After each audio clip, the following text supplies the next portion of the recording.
We have a tradition of going to buffet for my birthday dinner. As I got older, it became harder to get my small family together for a meal. My brother left for school and my parents both got pretty into their jobs. When the day came, I got lucky and my brother came back for a weekend. My parents far busy, but promised we could do dinner later with just them, and I accepted the offer. If I went out with them later, I could go with my brother now, so I got 2 birthday dinners. I picked out the place I wanted to eat at. There was a Chinese buffet pretty close by that I loved. The food was great and they had some aquariums with massive koi inside for people to watch while they ate.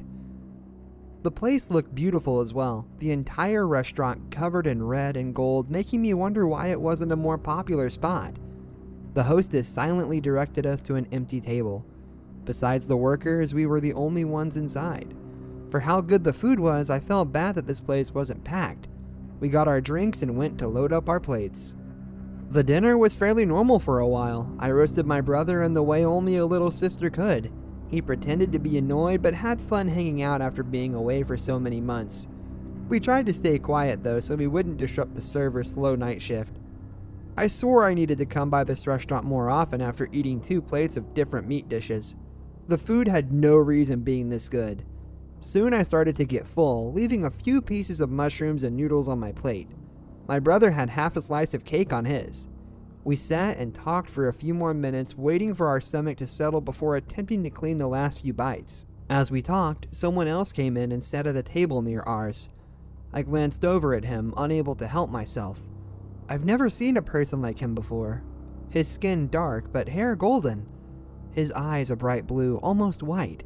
It made them look fake, and I didn't know why someone would wear colored contacts to go out alone for dinner. The waitstaff suddenly started to act weird. They whispered something to the man sitting down and nodded towards us. I met my brother's eyes to see if he wanted to leave or stay to watch what this was all about. The man said something in a low voice I couldn't make out and waved off the waiter's concerns. The waiter gave us an almost scared look for half a second, then hurried away. I looked around to see that almost everyone working in the place suddenly started to hover nearby. The man dressed in a dark red vest with gold pinstripe threads.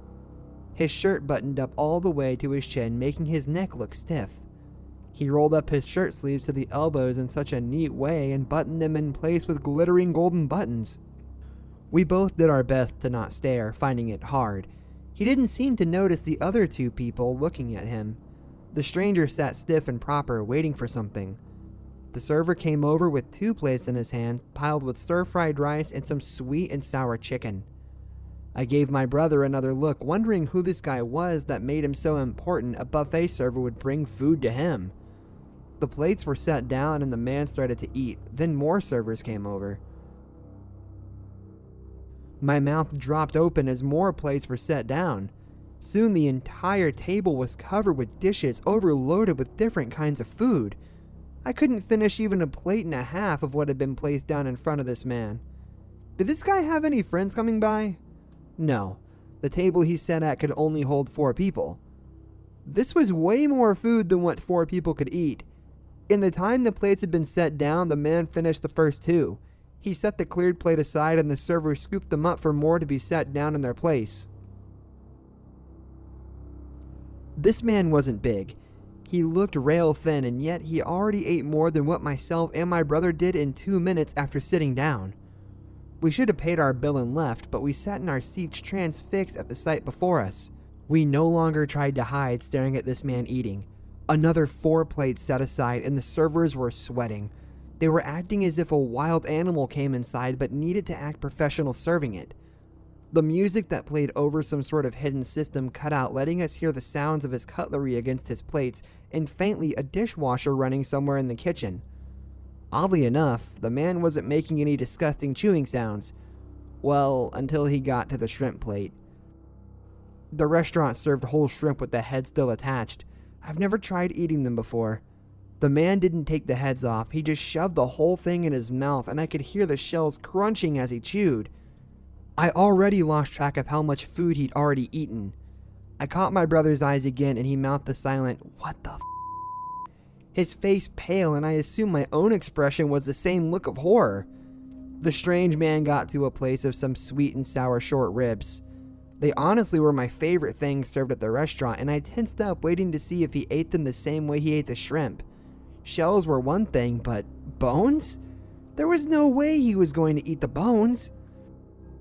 We both stared, mouths open, as he ate through the pile with no issue at all, bones and all. The sound of his teeth cracking against the ribs, the only thing echoing inside the restaurant. This was insane. There was no way someone could eat like this. We had a chance to just leave. I doubted the owners would care if we fled without paying our bill by then. There was no way to figure out how much he ate with all the empty plates being taken away. We lost track of time, but I think it wasn't very long. This man ate more than what some people did in 6 months in under an hour. Finally, all the plates were removed and replaced by clean, empty ones covering his table. He turned his head to meet our gazes. I nearly screamed, having the set of bright eyes on us. We both froze, unable to move when he stood up, adjusting his vest. Even after eating so much, he didn't make a mess. No drips of sauce on his vest or at the corners of his mouth. He took the few steps to come over to our table, a smile on his face that made my body want to fold into itself. He stopped and placed a hand on the back of my chair, trying to look as friendly as possible. I wanted to scream. I looked up at my brother, silently begging him to do something. His hand went to his butter knife, gripping it so tightly that his knuckles turned white. If this man tried anything to his little sister, he might attack him. Thank God for older brothers. I am sorry you both needed to witness all of that. It must have been unnerving for you. But this restaurant had a wonderful dessert prepared for me tonight, and I needed to come in right away. The stranger spoke, his voice sweet and with the hint of a southern accent. You ate the bones, I choked out, unable to say anything else. Oh yes, I am able to digest things like that. One should always clean their plates. It's an insult to the chefs and the food otherwise, he said, and his eyes fell on our plates. We still had a few things left over. I started to sweat, my chest getting tight, waiting for him to do something. My mind going crazy with thoughts of what the hell this man really was and what he would do to us for not finishing our meals. But I suppose a few pieces left behind isn't the end of the world. After all, you did see something a bit strange. It's understandable to not finish your dinner with your stomach upset. I'll pay for your meals as an apology. I do know that my eating habits are a bit different from your own, he said, his friendly tone never wavering. I sighed and my brother relaxed his grip on the knife. I wanted to leave and nearly did so when I saw his face twist into horror.